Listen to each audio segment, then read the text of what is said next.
All right, guys, welcome back to Crossman Productions. Man, it has been just a crazy day today.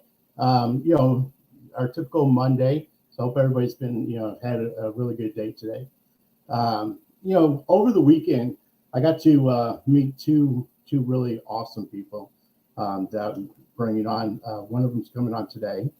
Her name is Kaitlyn, and I want to make sure I don't butcher her last name. Sokolich. She's going to correct me if I'm wrong. But I'm going to bring her on, and we're going to kind of get to know her. Now, Kaitlyn is a friend of uh, Christy Roberts. Chris actually hit me up, and like he always does. He's like, "Hey, you got to get Kaitlyn on. She's been doing some really awesome things, and you wanted me to bring her on the show and kind of get to know her and share some of the things that she's doing. So, just as a tribute, because Chris has been almost an unofficial booking agent for me. So, Chris, this is for you. I'm going to post a couple of things for you, kind of promote what Chris is doing. Chris is, when we brought Chris on the show, um, you know, he had just, was just starting off, and now he's been doing all kinds of different projects. So make sure you go hit him up. Go check out his IMDb and check out some of the stuff that he's doing. But so now I am going to bring Kaitlyn in, and Kaitlyn, we're going to get to know you today. So, like I said, I was scrolling through my Facebook, and Chris, he's introduced me to so many people out there. Um, he told me about bringing you on the show, and some things. He was telling me some of the things that you're working on, and Jimmy Fitz. I don't know if you know who Jimmy is, but Jimmy's another friend of Chris, and I'm going to have Jimmy on tomorrow. So, Oh, yeah. So, anyways, welcome to the show. thank you for having me. And you actually pronounced my last name correctly. So good job with that. Awesome, awesome. I before I watched the show, I saw last week when you did the show, the interview with Jose. hmm So I was like, I got to remember how to pronounce it. So, well, yeah, definitely. Welcome to the show. Thank you. Thank you. So, I was looking at some of the stuff that you've been working on, um, and I see that I'm gonna let you go into the story, but I see that you're doing your own films, and you've been doing this at kind of a young age. So, anyways, I saw some of the things that you're working on, but let's start from the beginning. So let's kind of introduce yourself, and let's talk about where you were born and raised, and kind of what was life like for Kaitlyn growing up. Okay, well, just to go into introductions, my name is Kat. Caitlin is my full name, but I go by Kat Sokolich. And I grew up here in Naples, Florida. So I'm Floridian. And life before, like, growing up and before getting into film, it was mainly a lot of writing. I used to go around and write everything. I would write a lot. And I think a part of it comes from, like, my dad being a writer, and, like, my mom has some, like, artistic sides to her. So I feel like those two were, like, really big influences. And then eventually in high school, after writing so many scripts, I was like, why not make one? And that's Well, how I just got into film. and you started off your career, I saw it, on your IMDb. I'm sorry, you're breaking up just a little bit. I looked on looked up your IMDb, and it said that you started your your film journey at age 16. Yes. I was. Yeah, so the first film I made, I think it was in 2016. I can't recall how old I was. I think I was like 14 or 15. Um, if my math's correct. My math's probably not correct, but I wrote like this feature script and I was like, why not just make it? So I got a group of friends from my high school and I just started making this feature film and it turned out to be like really, really bad. So I say that I started at a young age, but like in all seriousness, I did, but they weren't like good films, like by any means. They were just me trying to learn how to do film before I went to school to do film. Right. And I want to talk about that too. So, growing up, as you were younger, you said your parents were both kind of writers, uh, Hmm. and so you started writing. And you remember a point where you said, "Hey, what? Instead of just doing writing, I want to actually start doing films." Yeah, I mean, I think that came in like middle school because I would start doing like I've always been into film. Like there's pictures of little me with like a camera, like, Right. baby me holding a camera and stuff. So I've always been into like photography and videography. Right. Um and I would always go around and make like these stupid videos for my parents to see or like little vlogs and stuff and I would post them on YouTube and music videos, just kid stuff. And that's when I decided, hey, I think it would be cool to like take one of my ideas and turn them into a film. Right. And I had no idea how to do that. I just thought it was let's set up a camera and everybody just acts, but it was a lot more than that, obviously. Right. Right. So, and one of the other things I saw too is that you did a teen beauty pageant. Yes, yes, Now, I did did you? do pageants as well. I was a pageant queen for a couple years. That was a fun part of my life. So let's go back. So, when you did that, how old were you? Did you start off like young and do like the young like pageants, or was that something um, that when Miss Teen came out, you were a teenager at the time, or how did that all progress? So I saw an ad for like people looking for models for this Right. pageant, and I wanted to get into acting and modeling before I wanted to become a director. So I Mhm. was like, why not do a pageant and try to start my modeling career? And then while like through my journey of doing pageants, because I think I did it for like 3 years, that's when I started shifting from wanting to be an actor to being behind the camera. Right. It really, the pageants just happened because I saw an ad and I went to my parents and I was like, this would be cool to do. Like, let's try it out. And I think the ad was on Facebook and nobody knew if it was like real or not, like if it was legit. And we were just like, let's do it. Let's see what happens. Right. So, how did that go? When you did it, did you win the pageant or where? Yeah, I won a couple competitions in the pageant. They kind of told us in advance what you won, so you could do like a photo shoot beforehand. So when they call it, like when they announce it on stage, you're not really that shocked, but you have to Right. try to like pretend that you're shocked. Right. But another one that I won for was Miss Photogenic for like I believe that was 2017. So I won a couple like little competitions within the pageant. Oh wow. So what was that process like? I mean, is it like as grueling as it shows like on TV or I mean, the pageant moms are kind of crazy. Like, at least with me, it was like there wasn't like one person who won the whole pageant because the pageant was divided into categories ranging okay. from like little kids to like preteens to like teens and like adults. So you win within your category and you got to see other divisions. And Yeah. some of the pageant moms, especially for the younger, like little kids, it's crazy. It's insane. It's insane how much they just, oh my gosh. It's crazy. Like, trust me, you would not want to be back there. So the moms get really crazy. They're just like, Yeah. wow. So that's what, as a little kid, I don't know. I mean, you're already,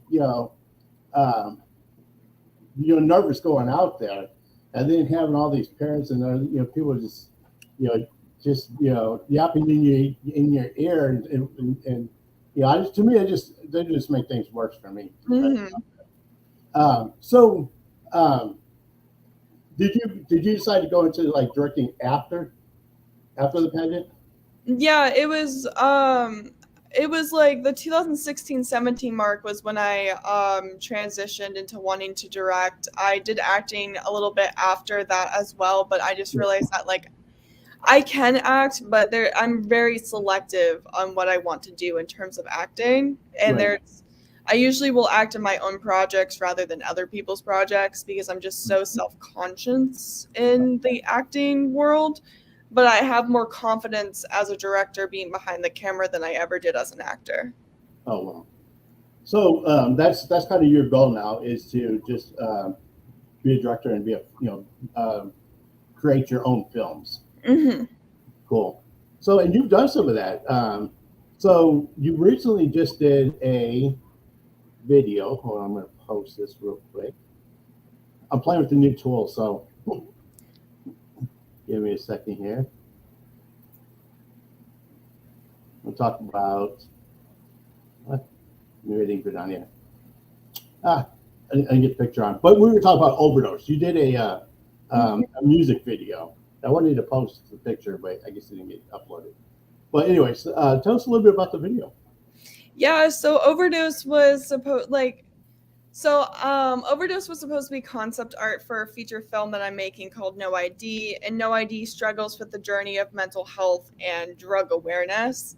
So I wanted to take both those themes and turn it into a music video, and I found Overdose by Fiddler, and I was like, this is a perfect song because it walks you through the horrors of addiction and what addiction actually is like in this 4-minute song. So I just decided to use that to kind of bring awareness to the drug addiction that happens a lot in America, but also to use that as concept art for my feature film. So Cool. it has two meanings. Cool. I'm gonna show this real quick.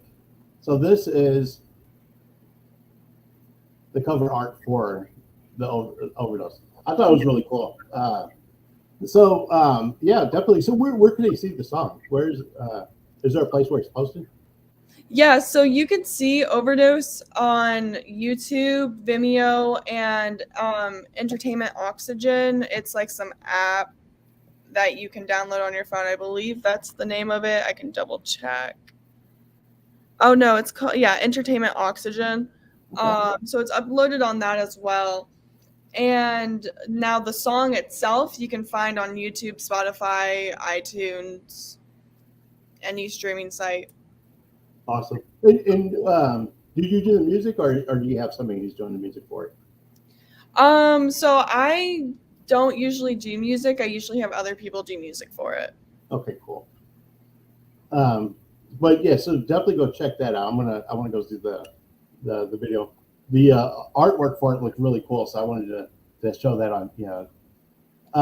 So now you've done a couple of films already. So what? Tell us a little bit about some of the films that you've done. So my biggest accomplishment thus far in my film career, and I love talking about it, is being hired to be an assistant director on Collateral Interest, which is in the works of being picked up by Major Motion Pictures.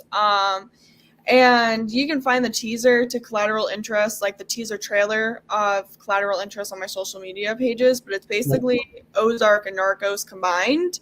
Oh, wow. That one, hands down, has to be my favorite project that I've worked on thus far. I feel like nothing could top working on that set because that set was so amazing. And because of it, I ended up getting hired as an executive assistant under Agapon Films. Right. So a lot of good things came out of Collateral Interest, and I'm just so excited for everybody to see it because it deserves all the recognition in the world.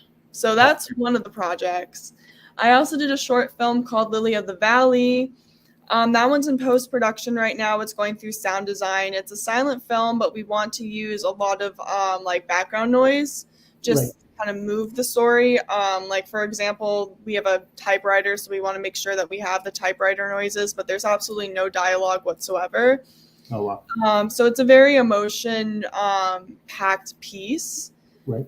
And then I wrote 2 more scripts for short films, and then I'm working on another feature film script, and I can't really talk about a lot of those just yet. but hopefully I'll be able to. I know the new feature film that we're working on is actually a spin-off of something I did earlier in my career. So we're kind of doing like a reboot of it, which is going to be cool to see the growth from like when I first started out to now. Right. And then there was this other one that I was very proud of that talked about, falling in love and then losing the love of your life. Right. And then we have another piece that has themes of abortion. So that's more of a political piece, I guess you would say. And then I have sometime in the future, I want to make No ID, which is based on my life story in terms of what happened with my brother and how it shaped the whole family dynamic. Okay. So just a couple in the works. Okay. So let me ask you this: as you progress through your different projects, what do you think is the biggest thing that you've learned so far?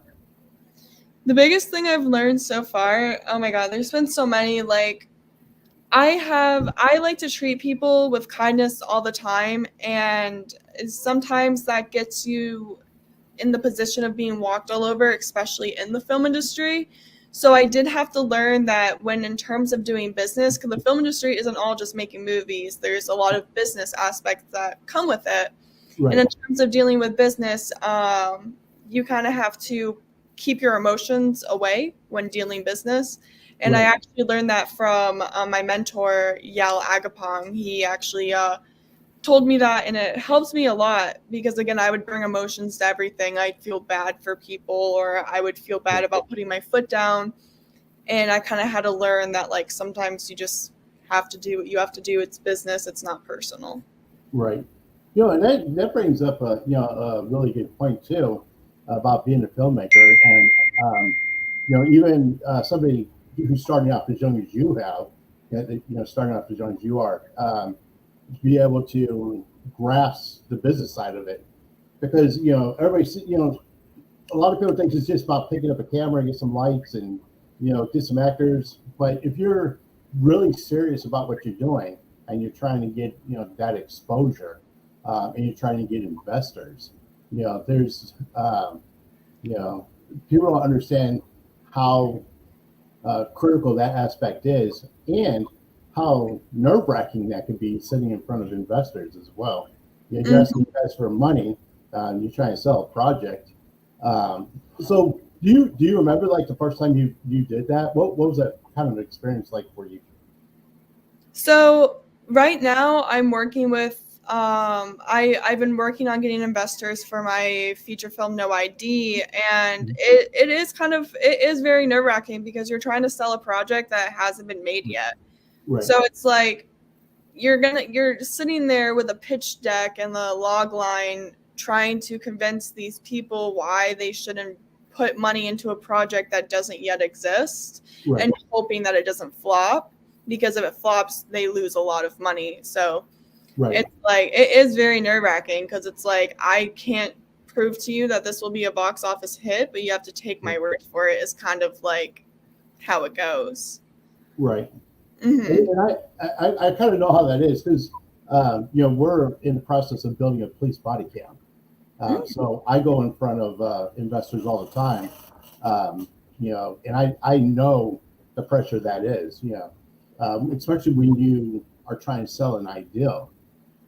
Like for mine, we have a demo where they can actually try it out and test it. We don't have the actual camera built, but we have a demo that they can test it out. With a film, that's completely different because you're basically selling a story. Mm-hmm. I mean, so I can see that. So when you do something like that, having those other films that you've done, are you able to use those to kind of show them some examples of what you do? How does that work? Yeah, so when we'll have show reels. Like, I try to make a show reel at least once a year to kind of like show the work that I've made. So when people do ask to see some of your work, you have a reel already there, and that could help bring investors because they'll be like, okay, this person is legit. They're not a first-time filmmaker, or okay, they have experience doing this even though it's been like 5-10 years of experience. Like it kind of just helps push the process along. Right. So let me ask you, if somebody was trying to get into this, do become a filmmaker, what's the biggest piece of advice you would give them? Experience means everything. There's no right or wrong job. Even if you work as a PA for a couple years, at least you have the experience to move up in the film industry. Like I've had a PA gigs and now I'm directing my own stuff and like being hired as an AD on other projects, but it's like you kind of have to pay your dues. That's what the film industry is all about, is that no matter how long you've been doing it, you always have to pay your dues because there's always somebody doing it better than you. So never be discouraged and just keep going and make sure to just never give up. Like just keep fighting. Right. That's good advice too. And I've had several people that's out there in Florida, well, just actors in general, who have said that's kind of the same thing. Chris used to say too, is just whatever job you could take, even if you're not in front of the camera, if you're behind the camera, or learn those positions, learn about if you're given a job to do cameras, learn everything you can about cameras. Doing lighting, learn everything you can about lighting. One of the big things that Bobby Washington talks about is audio. He said that's one of the biggest pieces to movies that people miss when they do it. Is they I don't say miss, but they kind of overlook or don't pay as much attention as they do the quality of the film. Looking at with the cameras and the lighting. But like you were talking about too, with the audio, that can make or break a movie. Exactly. Well, so there's so much to it. And then you got the on top of the business aspect too. So yeah, I agree. I mean, you want to learn every single thing that you can, about the industry. And no job in the industry is a little job, because it's an opportunity to be able to learn and hone in on that craft, or that portion of filmmaking. So from all the stuff that you've done, if somebody gave you $1 million to do a big budget film, is there like any particular actors or like a particular film that you would love to do? If the budget wasn't an option, and you could just do what you want. What kind of film would it be? And is there like a particular actor that you would love to have? So I would like to direct an action movie. I think that would be super cool. I would love to do like an action movie. It could be like a villain origin story, kind of like Marvel, but not like Marvel. I don't know. Right. I think that would be cool. And I would love to work with Finn Wolfhard and like Scarlett Johansson or Johnny Depp. Like there's so many actors out there that I would love to work with. Like Jenna Ortega, like she's a new uprising actor, and like her career has taken off, and I would love to work with her. Awesome. Yeah.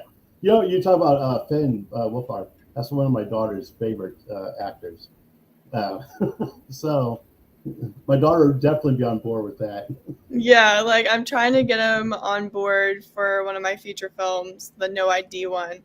I think it's a good enough story that I hope he'll take it. Right. It's just like in the terms of his schedule and if he would actually want to take it, but I really hope he does take it, because it would be so amazing to have Finn Wolfhard play in such an amazing movie. Wow. And what's it like to be able to go after an actor like that? It's kind of like, it's scary because you deal with the agency, not the actor itself. Like if I was able to sit down with Finn Wolfhard and tell him like the background of the story, he'd probably do it in a heartbeat. But their agent doesn't really care about that. They just care about the money. So it's like, it's nerve-wracking. It's definitely kind of like, are they even going to take me seriously? Like, it's, yeah.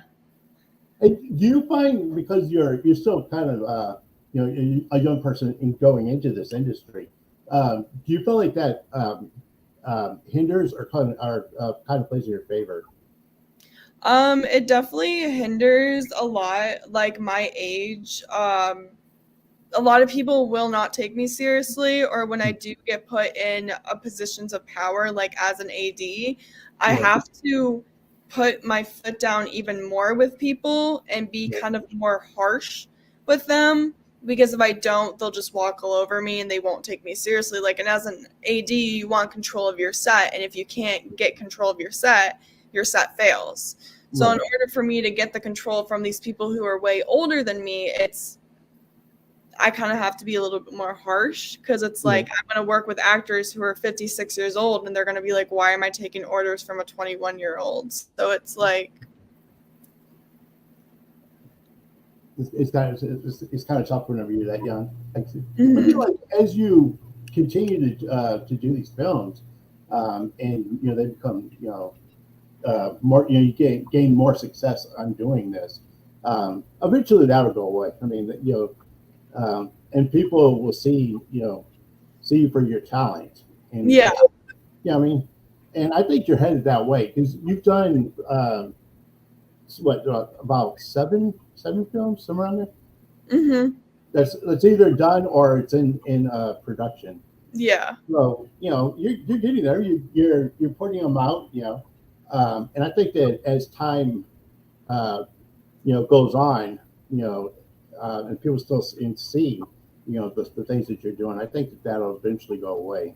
Um, but you know, I I tip my hat to you for um, you know being putting going in and being knowing what your passion is and what your purpose is, and putting everything into doing it now.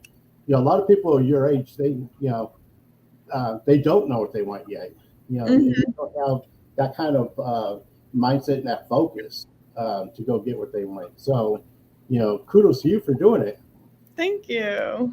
So, and I noticed that too. As I was looking at the different articles that was written about you, and it's been something that you put your mind to, like when you were like 16 years old. You're like, this is something I'm going to do, and here we are. That was what 2017, 16, somewhere around there. Mhm. We're 2020, 23 now, and Yeah. and look at all the stuff that you've been able to accomplish, since then. So now, if somebody wanted to kind of see some of the projects that you've already done, where can they see some of that? So I've worked on some projects that have been released. Like you'll see that I worked on Awake Surgery with TLC. I believe you can find that on Hulu Okay, or Amazon Prime. Then we have Shark Waters, that was made with Asylum Films. I've also worked on that one. I don't know where you can find that film. I didn't direct that film, but I worked on the set of it. right. In terms of stuff that I directed, I just have a lot of stuff in post production that I have not yet released, and I am Right. going to release them. I used to have a lot of other stuff released on my profiles, but I decided to rebrand everything and take a Right. lot of stuff down.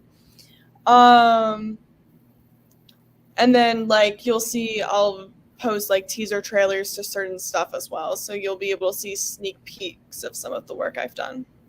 Cool. So now, if somebody wants to get a hold of you, um, to do a project or um, you know, see, I guess see where you're putting your stuff at. Where could they find you? So you can find me like a bunch of different ways. I mainly on my personal accounts. I'm not as active on my business accounts. So Mhm. like on Instagram, you can message me on at Kat Sokolich official. Facebook at Kaitlyn Sokolich. You can message me there. Or if you want to go through my business, you can email me at kat@catastrophic.films.com. Those are going to be the easiest way to contact me, besides having my number. Okay, cool. So what we'll do is I'll have you send that information to me, and we'll put that in the detail section of the video. Perfect. Other people could reach out to you. And so, of all the films that you've done so far, what's the one that you want them to see the most? Collateral Interest. I Collateral want you guys to see that so badly because, man, when I tell you that we put so much blood, sweat, and effort into making this TV show, like, I mean it. Like, we went through so many hardships trying to get certain things to work, but Right. we also created such beautiful memories with, like, people that we now look up to as family. It's amazing to just see how that all turned out to be. So that one, I believe everyone's going to be so excited to see. Like, I'm excited for everybody to see it, and I don't even tell my parents anything about Collateral Interest because I just want everybody to be, like, hooked on it the moment it comes out. Cool. So you gotta let us know when it comes out so I can go see it too. Yeah, I will definitely, like, once it's released, like, I've been boosting it on my social media now. So Right. once it's released, I'm going to be boosting it a lot more. Cool. Do you have a platform that you guys are trying to release it to, or? So we have some contact information with, like, big name streaming sites, but we're really trying to hit for Netflix. For Netflix? Okay, cool. Mhm. So yeah, so definitely you got to tell us when it comes out so we can help push it, and obviously I want to see it. I just recently got to see the Seven Roses. Ooh. By watching me. Were you part of that group too, or no? I have no. Or Seven Roses? Yeah, I just saw that one. Yeah, I've been waiting. I don't know, probably about a year to see that, and so I was really excited about seeing that one. So, no, definitely let me know when this one comes out so I can check it out. Yeah, of course, definitely. I'll let everybody know when it comes out. Cool. Well, I want to wish you the best of luck. Like I said, you've already in the short time you've been doing this, you already got out 7 films. And I see that this growing and just becoming just getting bigger and you getting out there. Congratulations for the stuff that you've done. And hopefully Finn Wolfram will they'll respond to you and you get him attached to this project. That'd be awesome. Yes. Well, thank you so much. Like, I really appreciate it. Well, cool. Well, thank you so much for being on the show today. It was fun to get to know you. So like I said, best of luck with with everything you're working on, and let us know. And when when the movie, because we'll bring you back on and maybe we'll talk about it. And yeah, that sounds awesome. I would love to do that. Cool. Well, thank you so much. All right, so send me that information, and I'm going to go ahead and I'll put it on the detail section. Yeah, I'll do that right now. All right, cool. All right, guys. Thank you guys so much for watching the show. Like I said, I had a blast getting to know Kaitlyn. I see a lot of big things coming from her. So we're going to kind of follow her through her career, and we'll be in the background rooting for her. And as these her projects come out, we'll definitely let you guys know, and I'll be watching them. So, all right, guys. Until next episode, remember, you are uniquely designed with a purpose, and always keep moving forward. Peace. Bye.